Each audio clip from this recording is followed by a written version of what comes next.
नाशिकमधील काही सराफ व्यावसायिकांवरती आयकर विभागाच्या धाडी बघायला मिळत आहेत। आयकर विभागाकडून दुकानं आणि घरांची तपासणी सुरू केलेली आहे। सराफ व्यावसायिकांनी व्यवहारांची माहिती लपवण्याचा संशय या ठिकाणी व्यक्त केला जातो। आयकर विभागाच्या 2 पथकांकडून शहरातील सराफ व्यावसायिकांची चौकशी सुरू केलेली आहे।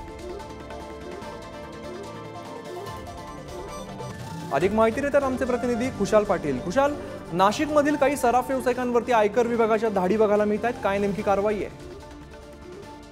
आम्ही खरं तर गेल्या 2 दिवसापासून नाशिक शहरामध्ये आयकर विभागाचे 2 पथक जे ते या ठिकाणी काही व्यावसायिक जे सराफ व्यावसायिक यांची चौकशी केली जाते। त्या सोनारांच्या घरी असेल किंवा ऑफिसमध्ये आयकर विभागाचे अधिकारी किंवा त्यांची टीम चौकशी केली जाते। नाशिकच्या कॅनडा कॉर्नर परिसरातलं सुराणा ज्वेलर्स जे या ठिकाणी आत्ताच्या घडीला 2 पथक जे ते चौकशी करतायत।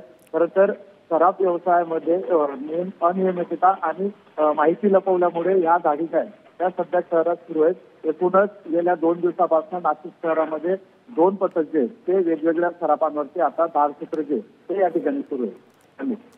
निश्चित खुशाल, धन्यवाद या सगळ्या सविस्तर माहितीसाठी। तर आयकर विभागाकडून दुकानं आणि घरांची तपासणी सुरू आहे। सराफ व्यावसायिकांनी व्यवहारांची माहिती लपवल्याचा संशय या ठिकाणी व्यक्त केला जातोय। तर नाशिकमधून बातमी समोर येते। नाशिकमधील काही सराफ व्यावसायिकांवरती आयकर विभागाच्या धाडी बघायला मिळतात। आयकर विभागाकडून दुकानं आणि घरांची तपासणी सुरू करण्यात आलेली आहे।